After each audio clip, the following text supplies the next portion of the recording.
Quints podcast. ये जो UP है ना, यहाँ पहले चरण का मतदान हो चुका है।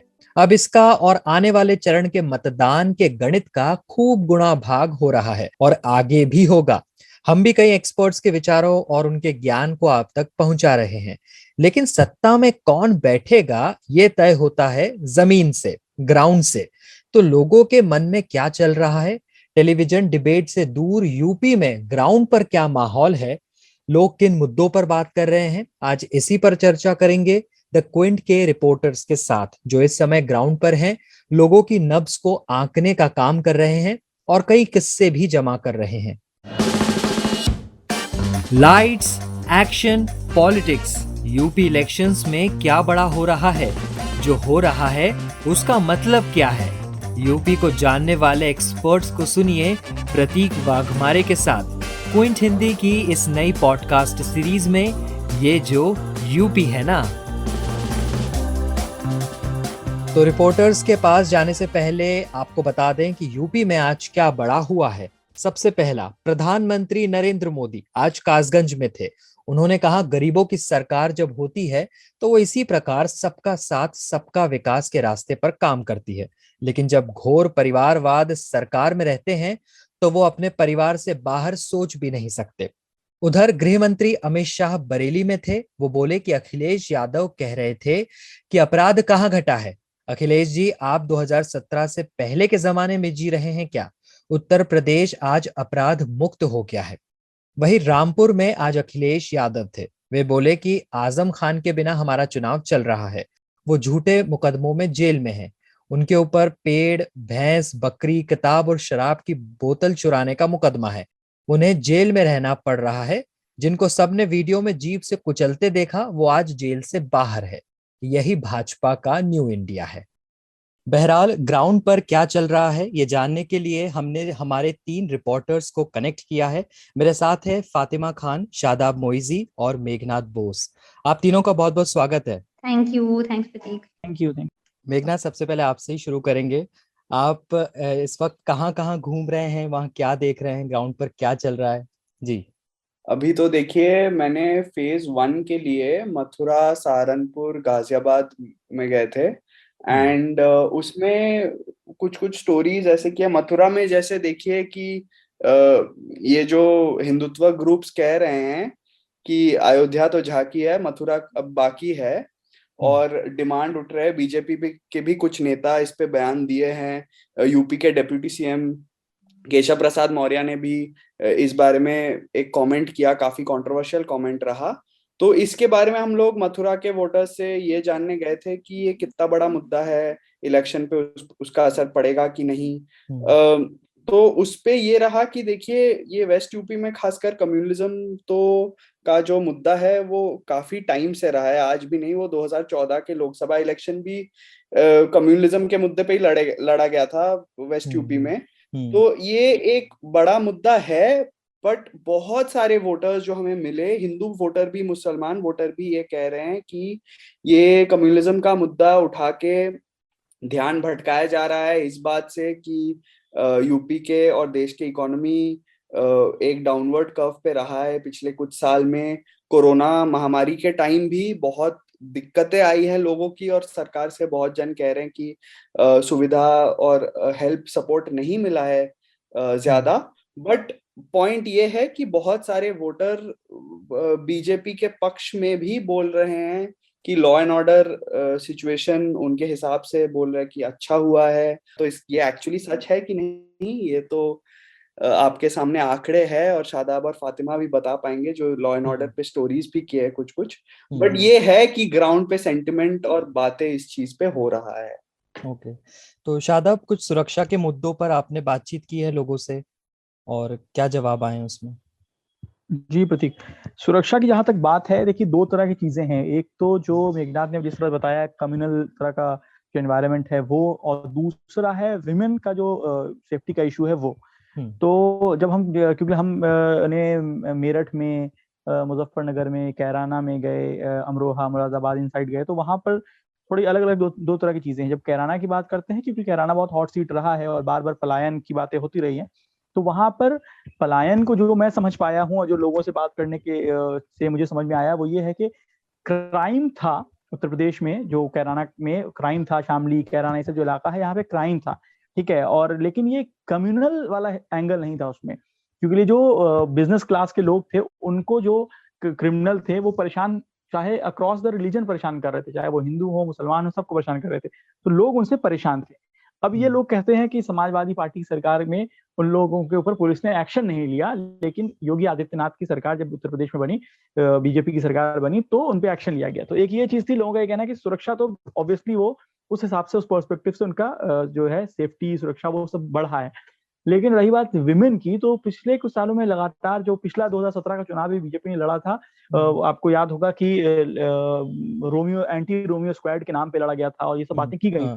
लेकिन जब आप जमीन पर जाते हैं तो बहुत ज्यादा इनका आप वो जो असर नहीं देखते हैं वो उन बातों का सरकार बनने के बाद, क्योंकि हमारी बात जब हम महिलाओं की करते हैं तो हमने मुलाकात की मेरठ में फीमेल लॉयर से, ठीक है, तो अब वो लॉयर हैं, उनको कानून की जानकारी है, सब कुछ है।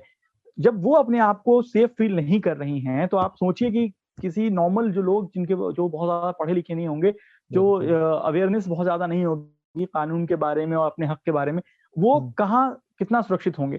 तो वो एक इशू है। कई सारी लड़कियों से हमारी बात हुई है तो वो भी बहुत ज्यादा अपने आप को सेफ्टी को लेकर बड़ा बार बार कहती हैं कि बहुत ज्यादा पुलिस से लेकर तमाम जो है सेफ्टी बहुत ज्यादा उनको वो ऐसी प्रोवाइड नहीं कराई गई। रही बात जो आपको बिजनेस क्लास है, वो अलग अलग इलाकों में, चाहे वो जितने भी छोटे व्यापार करने वाले लोग हैं, उनमें थोड़ा सुरक्षा को लेकर ये है कि उनको जो परेशान करते हैं, जो क्रिमिनल्स हों या गुंडे हों जो परेशान करते हैं, उसमें कमी जरूर आई है बट खत्म नहीं हुआ है। ओके फातिमा, आप भी यूपी के कई इलाकों में घूम रही हैं, तो और किन बड़े मुद्दों पर लोग बातचीत कर रहे हैं? जी प्रतीक, हमने इस बार ये हमारा जो जिस तरह से हमने इलेक्शंस को अप्रोच किया, हमने कोशिश की कि जो रेलेवेंट थीम्स हैं उसको कवर करें और लोगों को बताने की कोशिश करें कि किस तरह से जो एक शिफ्ट आया है योगी सरकार के अंडर उत्तर प्रदेश में, उसके चलते हमने एक सीरीज ही स्टार्ट की, उसका नाम हमने रखा है एवरीडे कम्युनलिज्म इन यूपी। तो बेसिकली उस सीरीज में हमारा जो प्राइमरी अप्रोच है जो हम सामने लाना चाह रहे हैं वो यही है कि जो लार्ज स्केल दंगे हुए हैं वो कम हो गए हैं जरूर, और जो योगी आदित्यनाथ भी बार बार बोलते रहते हैं अपनी हर स्पीच में कि मेरे अंडर कोई राइट्स नहीं हुए हैं, पर वो इसलिए हुआ है क्योंकि राइटिंग का जो नेचर है, जो वेरी नेचर है राइटिंग का, वो एकदम चेंज हो गया है। क्योंकि अब जो आप कोई भी दंगा फसाद देखें उसमें बहुत रिसोर्सेज लगते हैं, उसको मैन्युफैक्चर करने में, उसको ऑर्केस्ट्रेट करने में बहुत रिसोर्सेज लगते हैं, और बहुत फिर उसकी बात बहुत दिन तक चलती रहती है, स्क्रूटनी जो होती है। लेकिन अब हमने देखा, हमने ये पाया कि जहां जहां हम जा रहे हैं वहाँ छोटे हमेशा इवेंट्स चलते रहते हैं जो बहुत ही पेटी चीजों पे, बहुत ही छोटी चीजों पे दो लोगों के बीच में लड़ाई शुरू होती है और वो कैसे एक इंटर कम्युनिटी क्लैश बन जाती है। जैसे हमने आगरा में हम गए, हमने देखा कि वहां पे एक इंटरफेथ कपल में जो औरत थी, जो लेडी थी, उन्होंने सुसाइड कमिट करी, और उसके बाद वो इशू इतना बड़ा बन गया कि वहां पे पूरी कॉलोनी में जो दुकानें थी, जो मुस्लिम मेजोरिटी एरिया थी, जिनका कुछ भी इस हादसे से लेना देना था ही नहीं दूर दूर तक, उनकी दुकानें रैंसैक हुई, उनकी दुकानों लूटी गई। और ये एक लेसन देने के लिए कि एक, जिसको हम कहते हैं कलेक्टिव पनिशमेंट, कि किसी एक ने भी, किसी आपकी कम्युनिटी में से किसी ने कुछ अगर नहीं किया गलत, या किया वो तो छोड़ दीजिए, सस्पिशन भी हो गलत करने का, तो हम आपकी पूरी कम्युनिटी को पनिश करेंगे, आपको लेसन सिखाएंगे। तो इससे आप पूरी एरिया में एक डर का, एक खौफ का जो माहौल है वो आप हमेशा पनपता रहेगा, जो है हमेशा जो ये कम्युनल टेंशन है वो बनी रहेगी। तो आपको कोई बड़ी चीज करने की जरूरत ही नहीं है, क्योंकि हमेशा छोटे इवेंट से ये ऐसा कभी पीसफुल मोमेंट आएगा ही नहीं दो कम्युनिटीज के बीच में। तो हमने इस चीज को एक्सटेंसिवली कवर किया। दूसरी हमने एक स्टोरी की इसलिए भी कि जो हम इतने सारे वीडियोस देखते हैं कि दुकानदार हरास हो रहा है, यहाँ पे कोई लिंचिंग हो रही है, यहाँ पे कोई किसी का स्टॉल जाके तोड़ा जा रहा है, ये सारे जो हम देखते हैं, लेकिन अल्टीमेटली इसके बाद क्या होता है हमें नहीं पता चलता है। तो हमने कोशिश की उन लोगों को जाके रिविजिट करें, जिन लोगों के साथ ये हरासमेंट हुआ है, और उनसे उनकी लाइवलीहुड पे क्या असर पड़ा है। क्योंकि सबसे ज्यादा एक तरीका होता है किसी को टेरराइज करने का या किसी कम्युनिटी को टेरराइज करने का, एक बहुत इफेक्टिव तरीका है कि आप उनसे उनकी रोजी रोटी छीन लें। तो अल्टीमेटली हमारा ये सारी जो थीम्स है हमने कवर की हैं फर्स्ट फेज में। ओके। अच्छा, कई बार प्रतीक, ऐसा, एक बात कहना चाहूंगा हाँ हाँ कि बताइए। ये आपके जो योगी आदित्यनाथ भी वापस बार बार दोहराते आए हैं स्पीचेस हम्म में कि राइटिंग के केसेस नहीं हुआ, जिस जिस स्टेटमेंट के बारे में फातिमा ने भी जिक्र किया। हम्म बट पॉइंट ये है कि हमारे जो फैक्ट चेकिंग टीम है क्विंट में, वेबकूफ, जी। उन्होंने एक बहुत बढ़िया स्टोरी किया है कि राइटिंग के जो केसेस है आज भी यूपी कंट्री में थर्ड रैंक करता है, सेकंड या थर्ड में रैंक करता है। 2018 में थर्ड रैंक किए थे, हम्म 2017 में सेकंड रैंक किए थे। तो लगातार, जैसे अब मैं आपको बता दूं, 2019 साल में यूपी में 5,714 केसेस ऑफ राइटिंग दर्ज हुआ है, ये सरकार की आंकड़े बताते हैं। और आप ये भी देख लीजिए कि जो कम्युनल इंसिडेंट्स है, ये सरकार ने ही, केंद्र सरकार ने लोकसभा में ये जवाब दिया था कि 2017 साल में जिनके 9 महीने योगी आदित्यनाथ जी चीफ मिनिस्टर रहे थे, उसमें UP rank number 1 in communal incidents. Up to 195 communal incidents हुए थे। ये भी सरकार सरकार के ही आंकड़े हैं। तो योगी जी जब कहते हैं कि राइटिंग या वायलेंस के इंसिडेंट्स नहीं आते उत्तर प्रदेश में, इस चीज का स्ट्रेट रिपोर्टिंग करने के जगह publications and including us, I think Quint ने एक जो अच्छा चीज किया है, हमेशा ये फैक्ट चेक कर रहे हैं, नेता फैक्ट चेक कर रहे हैं नेताओं के स्टेटमेंट्स में। तो ये स्टेटमेंट भी, ये फैक्ट चेक लोगों के सामने लाना बहुत जरूरी है कि ये जो स्टेटमेंट बार बार स्पीचेस में आ रहा है, ये एक्चुअली सरकार के अपने डेटा ही उस चीज को कॉन्ट्रडिक्ट कर रहे हैं। हाँ, ये बात तो अभी सहारनपुर में पीएम मोदी थे, तब उन्होंने भी कहा था कि दंगा मुक्त राज्य के लिए आप वोट कीजिए। इसके अलावा मैं ये भी जानना चाह रहा हूँ कि जब आप तीनों से ये सवाल है कि क्या ऐसा भी होता है कि लोग समस्याएं तो खूब गिनाते हैं लेकिन फिर कहते भी यही है कि हम तो इसी सरकार को वोट देंगे। तो ऐसा आपने कुछ हाँ लोगों से बातचीत की है? बिल्कुल, मतलब मैं आपको बता दूं, ये बहुत बहुत जो मतलब हम लोग पूछते रहते हैं कि यूपी में हम्म क्या हाल है, यूपी में क्या हाल है। तो एक चीज बहुत लोग, मतलब बाकी राज्यों के लोग पूछते हैं कि एक बात बताइए, यूपी में खास करके गांव में, रूरल यूपी में इतने लोग कोविड से मारे गए, और इतना हम लोग देखा कि ऑक्सीजन शॉर्टेज है, 10 टाइप के प्रॉब्लम आ रहे थे सेकेंड वेव के दौरान खास करके, तो क्या लोगों में गुस्सा नहीं है? तो हम्म हमने जब लोगों से ये बात पूछा तो बहुत लोग ये कह रहे थे कि हाँ, हमारे गांव में लोग के डेथ हुआ है, मतलब कोविड से, या कुछ लोग बोल रहे हैं हाँ बुखार से डेथ हो गया है। बट कोविड के टाइम पे बुखार के बहुत जन बोल रहे कि गांव में बहुत जन बुखार से मर गए, वो ज्यादातर कोविड ही थे, कोविड के ही केसेस थे। हम्म बट पॉइंट ये है कि जब सेकेंड वेव के दौरान और सेकेंड वेव के कुछ महीने बाद जो ऑपोजिशन पार्टीज थे, तब उस वक्त बहुत ज्यादा वो मैसेज को पहुंचा नहीं पाए वोटर्स को कि सरकार की कहां कहां कमियां रह गई है कोविड हैंडलिंग और कोविड मैनेजमेंट में। और हम्म समाजवादी पार्टी हो या राष्ट्रीय लोकदल हो या इंडियन नेशनल कांग्रेस हो, वो पार्टीज अभी इलेक्शन के बस कुछ दिन पहले, कुछ महीने पहले, कुछ हफ्ते पहले ये बोलने लगे हैं कि कोविड के सेकेंड वेव पे मिसमैनेजमेंट हुआ है। पर जब ये हो रहा था तब ये बात गांव गांव तक नहीं पहुंचा था। तो इस चीज का असर हमें इलेक्शन में ऐसे दिख सकता है कि शायद जो वोटर्स नाराज थे कि अपने जाने पहचाने लोगों को खोने में, जिनका डेथ हो गया है, उस चीज से नाराज थे, एक नाराजगी था। बट वो नाराजगी क्या सरकार के खिलाफ है? हम्म शायद हम लोग ने जो देखा है, शायद यूपी में सिचुएशन ये है कि maybe they are angry but not angry at the government. बिल्कुल। हाँ, शादाब आप कह रहे थे। जी जी। ये सर मेघनाथ बता रहे हैं कि वो जो लोग एंग्री हैं, बड़ा मतलब अजब सा सिचुएशन ये है कि हमने जो इंडस्ट्रीज, मैं बेसिकली मेरा फोकस ये था कि मैं स्मॉल स्केल इंडस्ट्रीज जो है, स्मॉल और मीडियम स्केल इंडस्ट्रीज, उसको मैं टच करूं, उसकी क्या हाल है उनको देखूं। तो वहां जो मेरी बातें हुई वो बड़ा अजीब, मतलब अजब सा डिवाइड था कि वो बिजनेस जितने भी हैं वो ऑलमोस्ट ठप है, चौपट है, वो खराब हो रहे हैं, हालात उनकी खराब है, इकोनॉमी उनका मतलब वो फाइनेंशियली लॉस में है। ठीक है, ये सारी बातें हो रही हैं, लेकिन वो कह रहे हैं कि भैया हम वोट, अगर आप सोचते हैं कि हम ये इस लॉस को देखकर वोट करेंगे तो आप गलत सोचते हैं। मेरठ में मैंने वो आपको सीजर इंडस्ट्री है, कैंची वाली इंडस्ट्री है, मैं उसके ऊपर वोट कर मतलब उसके ऊपर जो मैं समझना चाह रहा था कि लोग वोटिंग पैटर्न क्या है इनका, ये इतने लॉस में है कह रहे हैं। जब मैंने उनसे पूछा तो आप ये सब चीजें वो जो है आप बता रहे हैं कि आपका बिजनेस लॉस में है, जीएसटी की वजह से लॉस में है आपका, ठीक है, ये सारी चीजें आप लॉस बता रहे हैं, बट अल्टीमेटली आप इन लॉस का जो है वो क्या इलेक्शन में आपका इसका कोई वो होगा?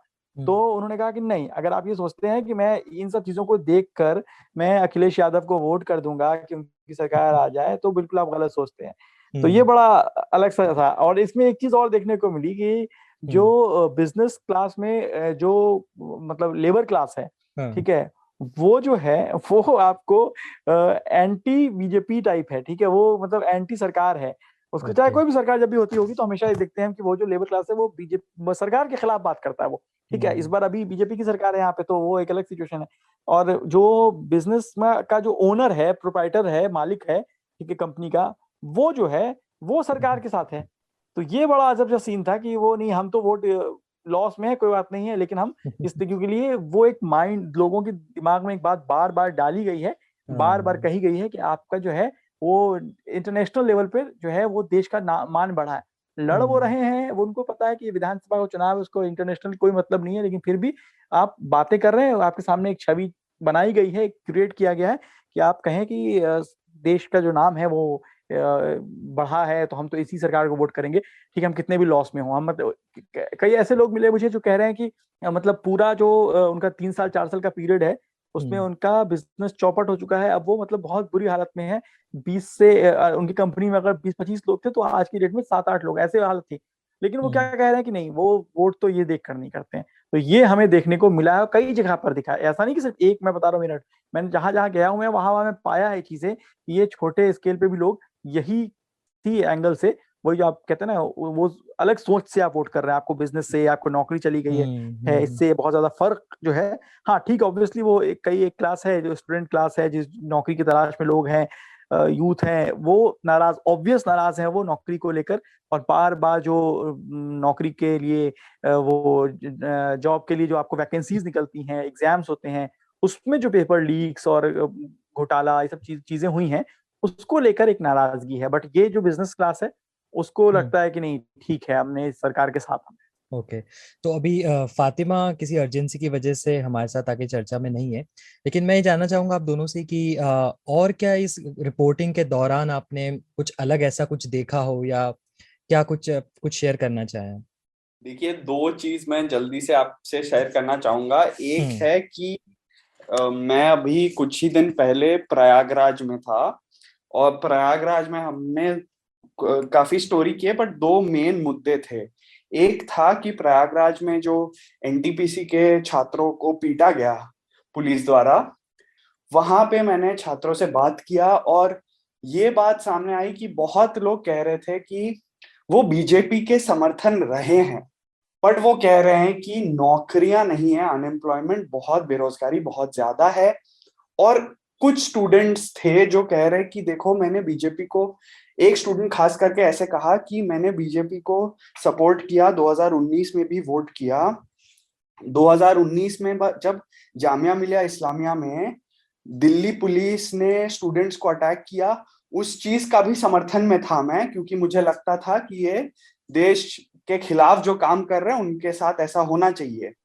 मतलब ये स्टूडेंट ने ऐसे कहा। पर फिर वो कहते हैं कि उस दिन 2 दिन पहले मुझे यूपी पुलिस आके मुझे पीटने लग गया मेरे हॉस्टल के अंदर। और फिर कहता है कि ये जो है, एक तो सरकार बेरोजगारी वाला मुद्दा सॉल्व नहीं कर पा रहा है, उल्टा हमें ही विलेन बता रहा है उस चीज पे प्रोटेस्ट करने के लिए। तो मेरा जो ख्याल अब है वो बदल चुका है। और ये mind you, this is somebody who is a BJP voter, who has been a BJP supporter for the last several years.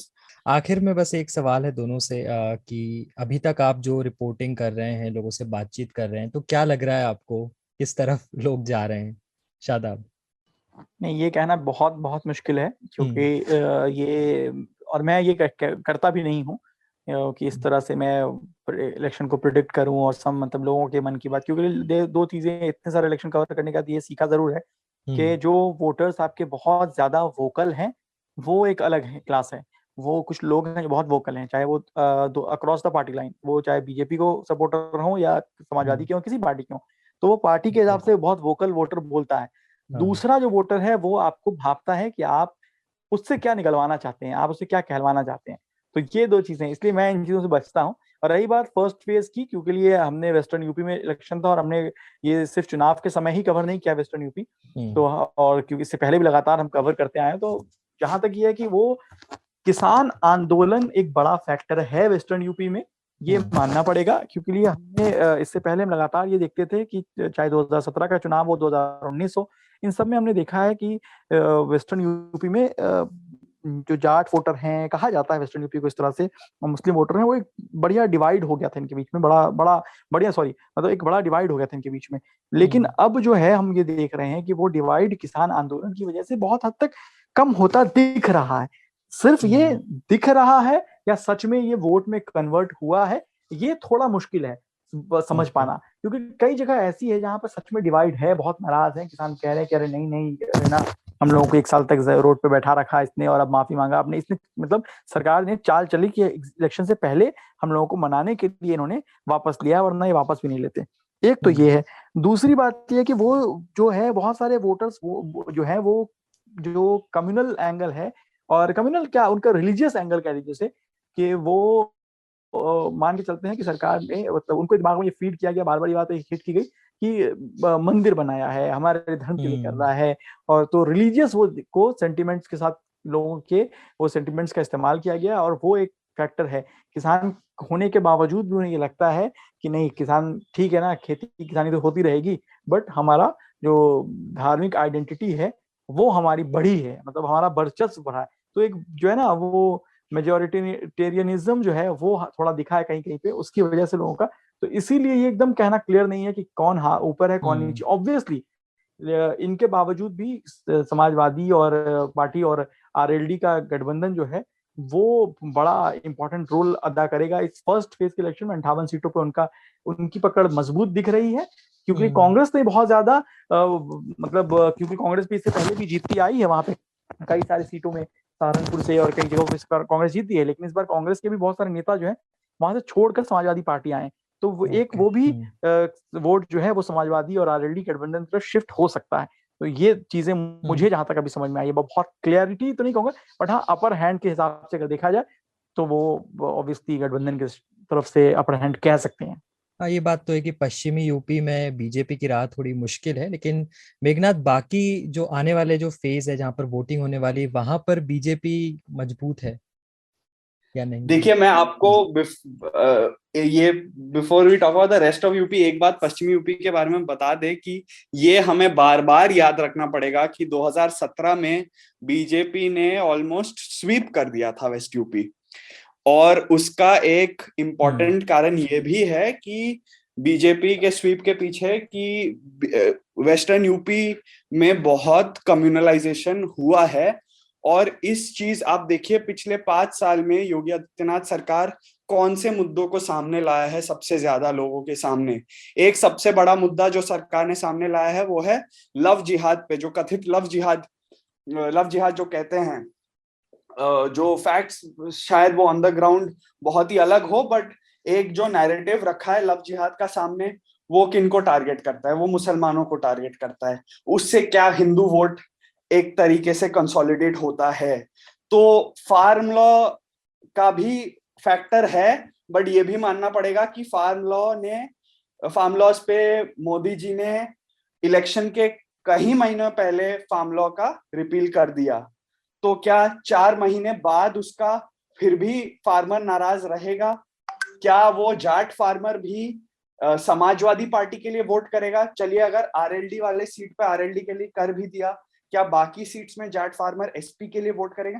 तो ये बहुत ही कॉम्प्लेक्स इक्वेशंस है, और इसीलिए मैं भी शादाब की तरह कोई गेस हैजार्ड नहीं करना चाहूंगा कि ये जीत रहा है कि वो जीत रहा है।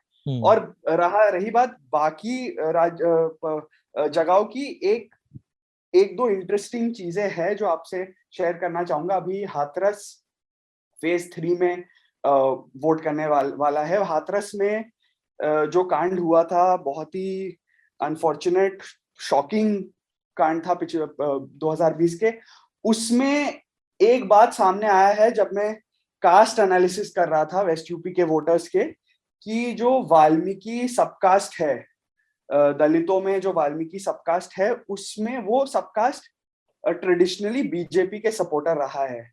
बट वाल्मीकि वोटर, कई सारे वाल्मीकि वोटर ने मुझे कहा कि हाथरस जो कांड हुआ था उसके वजह से उनका, और उसके बाद खास करके जो इंसिडेंट के बाद योगी सरकार का रिएक्शन रहा है, प्रशांत कुमार जो एडीजी लॉ एंड ऑर्डर थे, उन्होंने कहा था कि ये रेप का केस है ही नहीं, और योगी जी ने भी उस केस पे ज्यादा कुछ कहे नहीं थे। तो ये सारी चीजों पे कुछ नाराजगी था।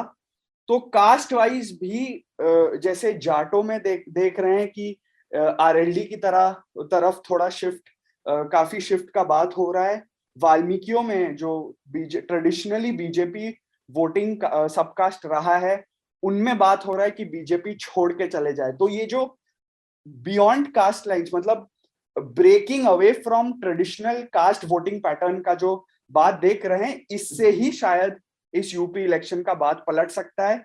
और यही मेरा लास्ट पॉइंट रहेगा कि ईस्ट यूपी में हम लोग, जैसे यूपी में वोटिंग वेस्ट से ईस्ट जाता है, हम लोग अभी ईस्ट की तरफ स्लोली बढ़ने लगेंगे। ईस्ट यूपी में जो सीनियर बीजेपी के लीडर थे, मंत्री भी थे, वो छोड़ के अभी ऑपोजिशन पार्टीज ज्वाइन किए हैं, जो खास करके ओबीसी नेता थे, वो भी यही कास्ट इक्वेशन का बीजेपी का बिगाड़ना चाह रहे हैं। तो ओबीसी वोट जो है ईस्ट यूपी का किस तरफ जाएगा, क्या सपा उस चीज पे कैपिटलाइज कर पाएगा, क्या फिर वो बीजेपी के साथ ही रहेगा? I think that is the key question going ahead into the last few phases of the UP election. Okay, चलिए, तो आप अपनी रिपोर्टिंग का जो सफर है वो जारी रखिए। हम आपसे आगे भी कई इनपुट्स लेते रहेंगे, आपसे जुड़ते रहेंगे। फिलहाल के लिए बहुत बहुत शुक्रिया आप दोनों का। शुक्रिया प्रतीक। शुक्रिया प्रतीक। तो आप सुन रहे थे यूपी चुनाव पर क्विंट हिंदी की पॉडकास्ट सीरीज ये जो यूपी है ना। अगर ये पॉडकास्ट आपको पसंद आया तो इसे शेयर कीजिए और इस प्लेलिस्ट को सब्सक्राइब कर लीजिए ताकि नया एपिसोड आने पर आपको अपडेट मिल जाए। इस पॉडकास्ट को आप कई पॉडकास्टिंग प्लेटफॉर्म्स पर सुन सकते हैं, जैसे गूगल पॉडकास्ट, एप्पल पॉडकास्ट, जियो सावन, स्पॉटिफाई, गाना और भी कई पॉडकास्टिंग प्लेटफॉर्म्स। तो यूपी चुनाव से जुड़ी हर बड़ी खबर को जानने और समझने के लिए जुड़े रहिए क्विंट के साथ।